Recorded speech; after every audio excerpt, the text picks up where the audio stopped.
दोस्तों, एक 25-26 साल की महिला के घर पे पूरा गांव इकट्ठा हो जाता है। रात के 10 बज रहे थे। अब सारे लोग उसकी जान के पीछे पड़े थे। कोई कहता है कि इसके घर को फूंक दो, कोई कहता है इसे निर्वस्त्र करके पूरे गांव में घुमाओ, कोई कहता लाल मिर्च मंगाओ, कोई कहता है इसको मर्दों के हवाले कर दो। आखिर दोस्तों, उस महिला ने गलती क्या की थी कि उसको सजा देने के लिए पूरा गांव उसके घर पे रात के 10 बजे इकट्ठा हो चुका था। दोस्तों, क्या कुछ होता है, एक दिल को झकझोर देने वाली कहानी है। आइए जानते हैं पूरी कहानी इस वीडियो में। लेकिन वीडियो में आगे बढ़ने से पहले बस वही रिक्वेस्ट, वीडियो को लाइक कर दीजिए, चैनल को भी सब्सक्राइब कर लीजिए ताकि मेरा हौसला बढ़ता रहे। दोस्तों, एक कहानी है उत्तराखंड के हरिद्वार की। एक महिला जिसका नाम किरण होता है, उसकी शादी एक दिलीप नाम के लड़के से होती है। शादी के 2 सालों तक दोनों बहुत खुशी खुशी रहे। अब चूंकि जो किरण थी वो मेहनती थी, तो उसने अपने पति से कहा कि कुछ गाय ले आओ, मैं उन्हें पालती हूँ, जिससे परिवार की इनकम बढ़ जाएगी और मेरा मन करता है। तो उसने 2 गाय लाकर उसको दे दी और वो उन दोनों गायों की सेवा करने लगी, उनकी देखभाल करने लगी। 2 सालों के अंदर अंदर उन गायों की संख्या 2 से बढ़कर 5 हो गई और उसके बाद सब कुछ ठीक ठाक चलने लगा। लेकिन एक दिन क्या होता है कि एक गाय की रस्सी टूट जाती है। वो अपने पति से कहती है कि गाय की रस्सी टूट गई है, कहीं भाग जाएगी, किसी का नुकसान कर देगी, तो जरा उसका रस्सी बंधवा दो। लेकिन दिलीप कहता है कि तुम्हारी सरदर्दी है, तुमने पाला है, तुम ही ये सब करो। किरण कहती है ठीक है, जब नहीं सुनोगे। अब दोस्तों, वो जो है गले में उसके रस्सी बांध देती है, लेकिन उसको रस्सी ठीक से बांधने आता नहीं था, तो इसीलिए गलत रस्सी बंध जाती है। और रात में जब गाय के घर में वो गायों को बांध देती है, तो फिर उस रस्सी के कसने की वजह से उस गाय की मौत हो जाती है। सुबह जब वो जाती है, चूंकि वही सारा कुछ करती थी, जब जाती है देखने उनको, तो दोस्तों वो चिल्लाने लगती है, रोने लगती है, शोर मचा देती है।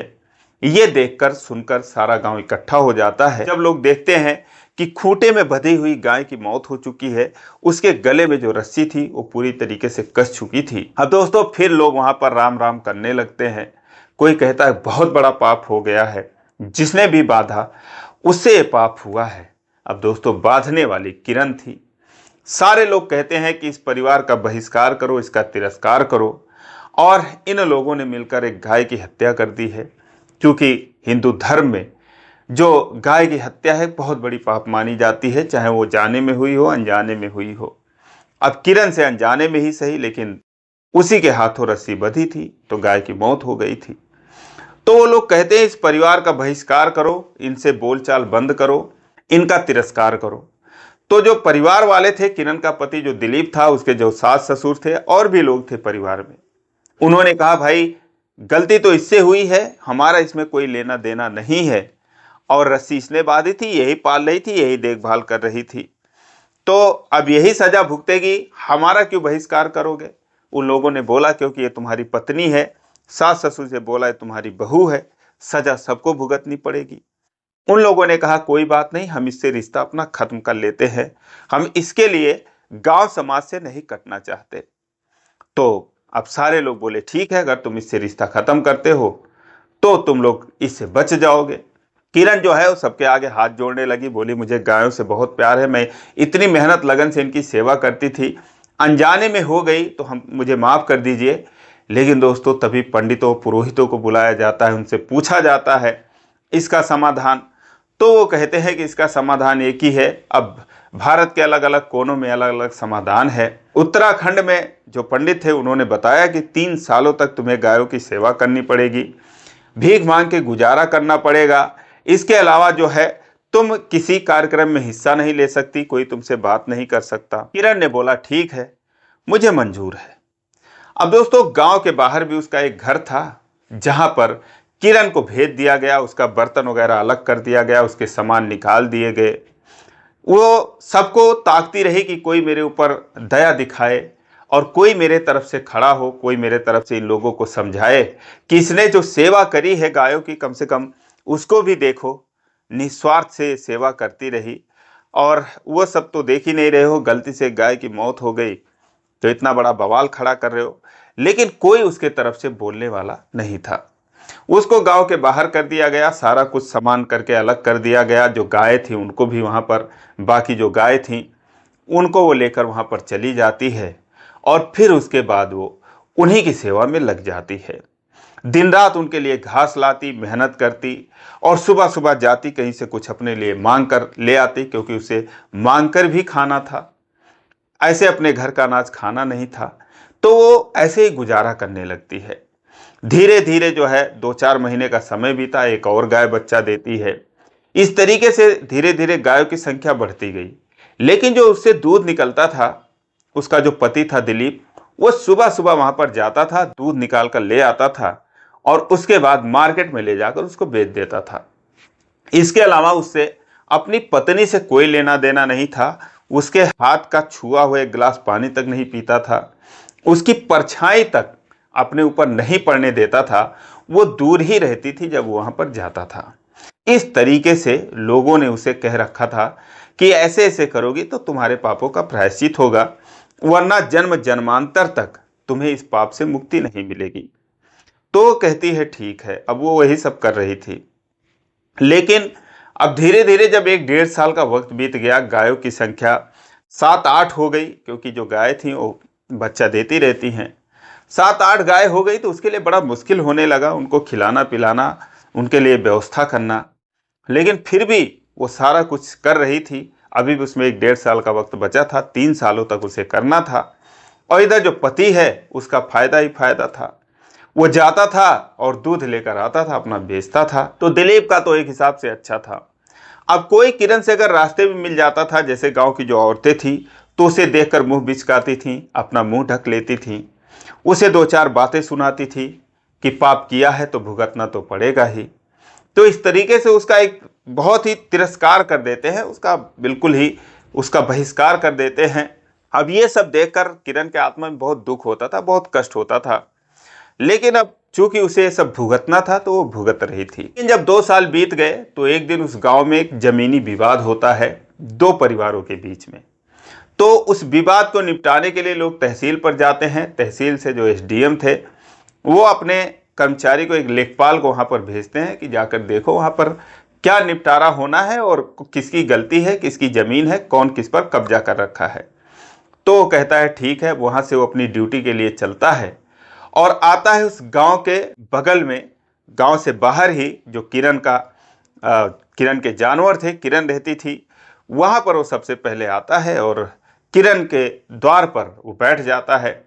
देखता है इतनी सारी गायें हैं, कोई दिख नहीं रहा है। किरण वहीं पर आती है, अपना काम वाम कर रही थी। तो किरण से पूछता है कि ये गाय कितनी की मिलेगी। वो कहती है कि मुझे गाय नहीं बेचना है। कहता है कि ठीक है, लेकिन मैं पूछ रहा हूँ, मुझे एक गाय चाहिए और चूंकि मेरे माता पिता बूढ़े हैं, उनको दूध की ज़रूरत है, मार्केट में सही दूध मिलता नहीं है और गाय का ही दूध सही होता है, तो इसीलिए मुझे एक गाय की ज़रूरत है। तो अगर आप बता भी देंगी कि ऐसी गाय कितना दूध देती है और कितने में मिल जाती है तो आपकी बड़ी मेहरबानी होगी। तो किरण उससे कहती है कि मैं ये नहीं जानती कितने की मिलेगी, क्या रेट है इसका, लेकिन बस ये बता सकती हूँ कि हाँ, ये दूध 7-8 लीटर देती है आपके परिवार के लिए। ये पूरी तरीके से अगर ऐसी गाय रहेगी तो पर्याप्त दूध दे देगी। दोस्तों, उस लेखपाल का नाम सचिन होता है। सचिन चाहता था कि किसी तरीके से एक गाय मुझे मिल जाती तो मेरी समस्या हल हो जाती। वो उससे 1-2 और बातें करता है, लेकिन जो किरण थी वो कहती है कि मुझसे ज़्यादा बातें मत करो, आप यहाँ से चले जाओ। कहता है ठीक है, लेकिन आप फला का घर जानती हो क्या, जिसके घर उसको जाना था। तो कहती हाँ ठीक है, यही जो गांव है इसी में रहते हैं, आप चले जाइए। अब इतना सुनने के बाद सचिन वहां से चला जाता है, गांव में जाता है, जमीनी विवाद निपटाता है, लोगों से बातचीत करता है। झगड़ा बवाल काफ़ी था वहां पर। वो कहता है ठीक, हमारे अधिकारी आएंगे तो निपटारा करेंगे। लेकिन वो किसी से पूछता है भाई, गाँव के बाहर जो महिला है जिसकी गायें हैं उसकी क्या स्टोरी है यार। मैंने उसे बोला एक गाय दे दो, तो बोली कि मुझसे बातें मत करो ज़्यादा और यहाँ से चले जाओ। तो किसी ने कहा अरे सर, आप कैसे उसके बातों में आ गए, उससे आपने बात कर ली। उसने बोला क्यों भाई, क्या बात हो गई ऐसी, क्या है उसमें ऐसा कुछ। वो बोले कि अरे वो महापापिन है और अपने पापों का प्रायश्चित कर रही है, वो हत्यारिन है, ऐसा वैसा तमाम बातें बोलने लगे। सारी कहानी बताई कि उसने रस्सी में बांध कर एक गाय को मार डाला। सचिन ने बोला यार अजीब बात है, यहाँ ट्रक से रोज गाय मर रही हैं, गौशाले में ठंड से मर जा रही हैं, जहाँ पर लोग गायों के नाम पर लाखों रुपए करोड़ों रुपए का फंड ले रहे हैं, वहाँ पर गाय की सेवा नहीं है। मैंने तो उसके गायों को देखा, अच्छी खासी सारी गाय दिख रही थी। अगर अनजाने में गलती से गाय की मौत हो भी गई तो ऐसा भी क्या कि उसको इस तरीके से सजा भुगतने के लिए कहा जा रहा है। तो आदमी भड़क गया, वो बोला तुम हिंदू हो या मुस्लिम हो? तो सचिन बोला यार मैं तो हिंदू ही हूँ, लेकिन इस तरीके से नहीं होता जिस तरीके से उसके साथ किया जा रहा है। मैंने सुना है कि अगर मथुरा में जाओ, कहीं एकाध कुंड है, वहां पर नहा लो तो पाप मुक्त हो जाता आदमी, अगर अनजाने से किसी के गाड़ी से टकरा कर या कैसे भी करके अगर ऐसे गाय की मौत होती है तो वो कहता है भाई तुम नहीं समझोगे और किसी के सामने ऐसी बात मत बोलना, उसकी तरफदारी मत कर देना, वरना जो है तुम्हें भी नहीं छोड़ा जाएगा। वो बोला यार अजीब सी बात है। उसके बाद दोस्तों वो वहां से चला जाता है। और इधर जो दिलीप था, जो किरण का पति था, जो उम्मीद कर रही थी कि मेरा पाप मुक्त हो जाएगा तो मैं उस घर में जाऊंगी, अगर मुझे पापों से मुक्ति मिल जाएगी, 3 साल पूरे होंगे। तो दोस्तों उसका सोचना गलत था, क्योंकि जो दिलीप था वो अपने लिए एक पत्नी ले आता है। जब किरण को ये बात पता चलती है तो वो घर पर आती है। 2 सालों के बाद पहली बार वो उस घर पे आती है जहां से उसको निकाल दिया गया था। वो कहती है कि ये मैं क्या सुन रही हूँ, ये तुम लोग क्या कर रहे हो? लोग उसको डंडे से मारकर वहां से भगाते हैं, कहते तेरा पैर कैसे यहाँ पर पड़ गया? दिलीप कहता है कि पाप तूने किया है, मैंने नहीं किया है, प्रायश्चित तू करेगी, मैं थोड़ी करूंगा, और मुझे तो पत्नी की जरूरत है, मुझे बच्चे चाहिए, तो इसीलिए मैंने शादी कर ली। अब जब तेरा पाप, पहले तेरा पाप कटे उसके बाद तू सोचना तुझे आना है कि नहीं आना है। वो बोलती कि सारा कुछ में पाप लगा है, क्या गायों के दूध में पाप नहीं लगा है? वो भी तो मैं खिलाती हूँ, तभी तो गाय दूध देती है, वरना दूध कैसे देती हो? तो वो लोग अब उसे जबरदस्ती चुप करा देते हैं, वहां से भगा देते हैं। 2-4 लोग और आ जाते हैं उसके तरफ से, बोलने वाले दिलीप के तरफ से। अब सब लोग बोलने लगे कि कैसे इसको तुमने घर पे बुलाया, अगर ये घर पे आएगी तो भाई तुम लोग जानो, तुम्हारा काम जाने। तो लोग उसको वहां से भगा देते हैं। अब वहां वो जाती है, रोती है, बिलखती है, क्या कर सकती? मायके वाले भी ऐसे नहीं थे कि आते उसकी तरफ से लड़ाई करते, तो अपनी लड़ाई जो है वो किरण को खुद ही लड़नी थी। अब दोस्तों सचिन तो वहां से चला जाता है, लेकिन कुछ ही दिन बाद वो फिर से आता है, क्योंकि जमीन का जो विवाद था वो भारी था, उसे निपटाना था। फिर वो आता है किरण के घर पे और वहां पर बैठ जाता है। किरण से उसकी सारी स्टोरी बताता है कि गांव वाले ऐसा ऐसा कह रहे थे, लेकिन मुझे नहीं लगता कि तुमने इतनी भी बड़ी गलती की है जिसे तुम्हें इतनी बड़ी सजा मिली है। कोई भी आकर यहाँ पर देख सकता है और देखते ही समझ सकता है कि तुम्हें गायों से कितना लगाव है, लेकिन बस यही है कि तुमसे बस छोटी सी गलती हुई और तुम्हें तुम्हारे परिवार वाले ही नहीं समझ रहे, तुम्हें इतनी बड़ी सजा दे रहे हैं। वो कहती है कोई बात नहीं, जो भी सजा मैं काटने के लिए तैयार हूँ। 2 साल तो बीत ही गए हैं, 1 साल बचा है, 1 साल के बाद मैं पाप मुक्त हो जाऊंगी, वरना मैं जन्मों जन्मांतर तक ऐसे भटकती रहूंगी, ये पाप मुझे मेरा पीछा करता रहेगा। सचिन कहता है कि बहुत ही भोली हो तुम, और तुम्हारा फायदा उठा रहे लोग, तुम्हें समझ में नहीं आ रहा है। तुम्हारा पति ले जाकर दूध बेच लेता है, तुम्हें एक पैसे नहीं देता, तुम्हें भीख मांग के गुजारा करना पड़ रहा है। बताओ इतना बड़ा अन्याय तुम बर्दाश्त कर रही हो। लेकिन वो कहती है कोई बात नहीं, और आप मुझसे बातें मत करो। फिर वो कहता है भाई मैं लेखपाल हूँ और मैंने बात कर रखी है अपने अधिकारियों से, तुम्हारे गायों के लिए मैं शेड बनवा सकता हूँ, तुम्हारे लिए भी घर बनवा सकता हूँ, तो इसीलिए अगर तुम्हें सरकारी योजनाओं का कोई लाभ मिल रहा है या नहीं मिल रहा है तो मैं तुमसे पूछने आया हूँ। वो कहती है नहीं मुझे इस बारे में कुछ पता भी नहीं है, लेकिन अगर मिल जाता, मेरे गायों के लिए कुछ बन जाता पक्का मकान, तो फिर बहुत राहत हो जाती, क्योंकि आंधी तूफान में डर लगता है, आग वगैरह लगने का डर लगता है, बारिश होती है तो मुझे भी रहने में दिक्कत होती है, मैं अपने घर पे तो जा नहीं सकती हूँ, कोई मेरी सुध लेने वाला है नहीं। तो वो कहता है ठीक है। उसके बाद धीरे धीरे वो बात करते करते और फिर उसके बाद वो सरकार से कुछ पैसे आवंटित करवाता है उसके लिए, गायों के लिए और गायों के शेड के लिए, गायों के चारे के लिए। तो इस हिसाब से उसका जो थोड़ी परेशानी थी, किरण की परेशानी जो थी, वो दूर हो जाती है। 1 ही महीने के अंदर गायों के लिए शेड बन जाता है और सचिन अपने खुद के पैसे से किरण के लिए एक कमरे का घर बनवा देता है, क्योंकि वो देखता था कि इतनी कैसे परेशानियों में रह रही होगी, तो बनवा देता है। अब धीरे धीरे जब इस तरीके से सचिन किरण के लिए करता है तो किरण को भी पिछले 2-3 सालों में पहला ऐसा इंसान मिला था जो उसके दुख दर्द को समझ पाया था। अब दोस्तों धीरे धीरे दोनों एक दूसरे के प्रति आकर्षित हो जाते हैं, दोनों में बातचीत होने लगती है। अब किरण उसे एक गाय खुशी खुशी दे देती है, कहती है ले जाइए अपने घर पर, अपने माँ बाप को दूध पिलाइए। वहां से उसका घर जो है वो 150 किलोमीटर दूर था, दूसरी डिस्ट्रिक्ट में था। वो अपने घर पे गाय को पहुंचा देता है और उसके बाद दोनों एक दूसरे को समझने लगते हैं। 30-32 साल सचिन की उम्र थी और दोनों को एक दूसरे की जरूरत थी। किरण जो थी बरसों से अपने परिवार से ठुकराई गई थी, उसका पति जो है दूसरी पत्नी भी ले आया था, तो उसे भरोसा नहीं था कि उसका पति उसे अपनाएगा और सिर्फ उसका फायदा उठा रहा था। वो गाय पाल रही थी, वो दूध ले जाकर बेच ले रहा था। इस तरीके से वो सचिन के प्रति आकर्षित हो जाती है और दोनों में दोस्तों एक दिन रिलेशन बन जाता है। अब जब रिलेशन बन जाता है तो धीरे धीरे अक्सर दोनों की मुलाकात होने लगती है, क्योंकि एक कमरे का घर था, उसमें दरवाजा वगैरह भी लगा था। धीरे धीरे ये बात गांव में फैल जाती है कि जो पटवारी है, लेखपाल है, वो तो किरण से उसका दूसरा ही चक्कर चल रहा है। एक पाप कर ही चुकी है और दूसरा भी महापाप कर रही है, गांव को बदनाम कर रही है। पता नहीं क्या होने वाला है, गांव में प्रलय आने वाला है। कोई अगर बीमार होता, किसी की मृत्यु होती, तो लोग जरूर कुछ ना कुछ कह देते कि उसी पापिन की वजह से ये सब हो रहा है। अब गांव वाले प्लान बनाते हैं कि इसको सबक सिखाना पड़ेगा। तो दोस्तों बस वही एक दिन की बात है कि जब सचिन जो है रात को 11-12 बजे आया था, किरण के घर में बैठा हुआ था, किरण से बातें कर रहा था, तभी गांव के लोग काफी दिनों से ताड़ रहे थे कि जैसे ही वो आए अब की बार इन दोनों को सबक सिखाना है।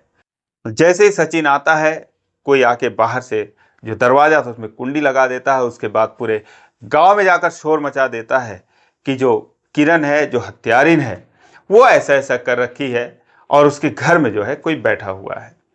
अब उसका पति और उसके गांव वाले सारे लोग आते हैं लाठी डंडों के साथ। उसके बाद दरवाजा खोला जाता है, अंदर से कुंडी लगी थी उसे तोड़ा जाता है, दोनों को खींच के बाहर निकाला जाता है। एसडीएम साहब को भी फ़ोन कर दिया जाता है कि उनको फ़ोन करो, वो आकर देखें यहाँ पर क्या हो रहा है। वो वहाँ पर जो थाने के अधिकारी थे, इंस्पेक्टर थे, उनको भेजते हैं कि जाकर वहाँ पर देखो कोई ऐसी बड़ी घटना ना हो जाए।